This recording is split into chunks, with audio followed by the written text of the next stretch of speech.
नमस्कार दोस्तों, आपका स्वागत है सर्च अड्डा 24 में।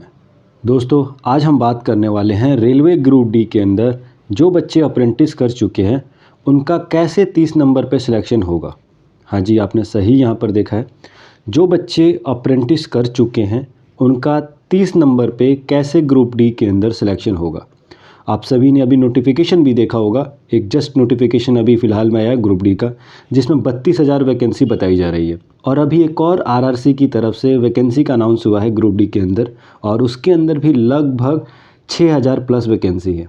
बिल्कुल आपने सही सुना, 6,000 ये है, और कुछ दिन पहले 32,000 वैकेंसी आई हुई थी। तो इस वीडियो को पूरा कंप्लीट देखिएगा। जहाँ भी अगर आपको डाउट होता है तो आप हमें कमेंट सेक्शन में बता सकते हो।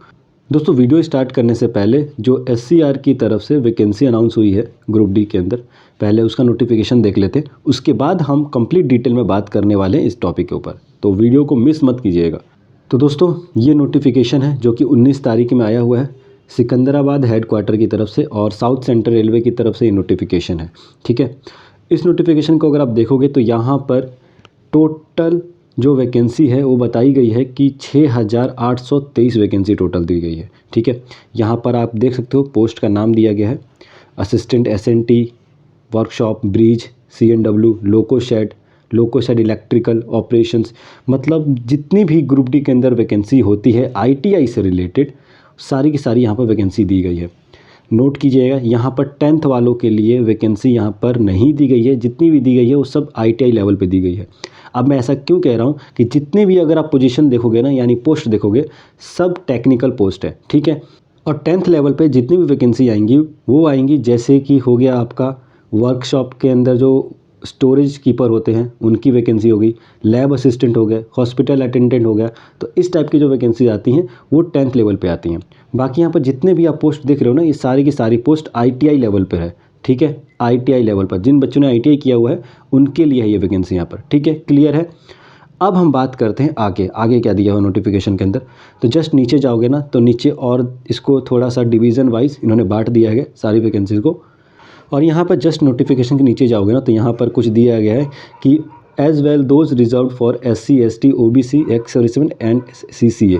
तो यहाँ पर नोटिफिकेशन के अंदर ये भी बताया गया कि SC ST OBC और CCA कैंडिडेट्स के लिए जो सीट है वो रिजर्व रहेगा। ठीक है, अब हम बात करते हैं दोस्तों, जो मेन टॉपिक था हमारा कि क्या अप्रेंटिस वाले स्टूडेंट्स को 30 नंबर लाने पर भी ग्रुप डी के अंदर जॉब मिल जाएगा। तो बिल्कुल दोस्तों, यस, आपको 100% ग्रुप डी के अंदर जॉब मिलने वाला है अगर आप 30 नंबर अच्छे से पढ़कर ले आते हो तो। ठीक है, अब बताता हूँ कैसे।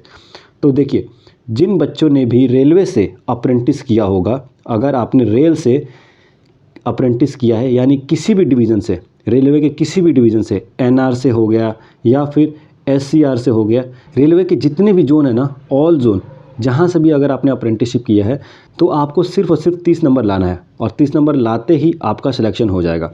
अब जानते हैं कंप्लीट प्रोसेस कैसे।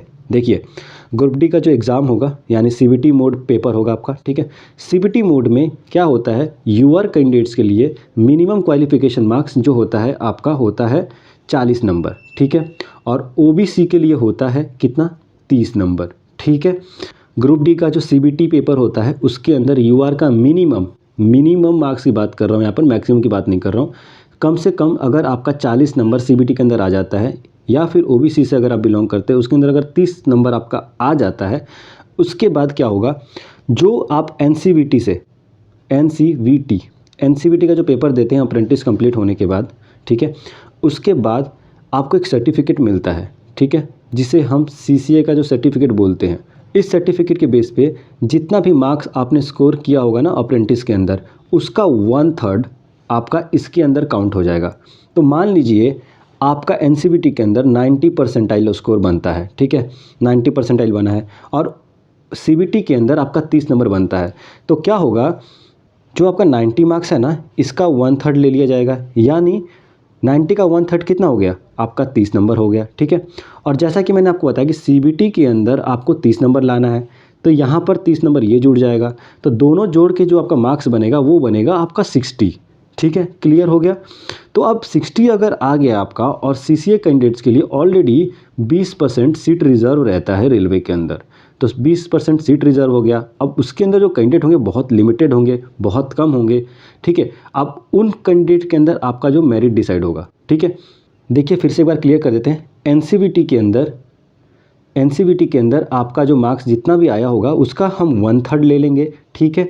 उसके बाद जो सीबीटी पेपर, जो ग्रुप डी का आप सीबीटी पेपर दोगे उसके अंदर आपको 30 नंबर लाना है। दोनों को प्लस कर लेना, जितना भी आपका मार्क्स बनेगा उसी बेसिस पर आपका फाइनल मेरिट लिस्ट डिसाइड होगा ग्रुप डी का, ठीक है।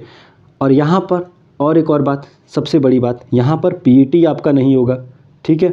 पीईटी भी नहीं होना ग्रुप डी के अंदर, तो इससे अच्छा अपॉर्चुनिटी आपको नहीं मिलने वाला है। यानी जैसा कि मैंने आपको बताया था कि सीबीटी के अंदर सिर्फ और सिर्फ 30 नंबर लाना है, और 30 नंबर लाते हुए आप तो ग्रुप डी में सिलेक्शन हो जाएगा।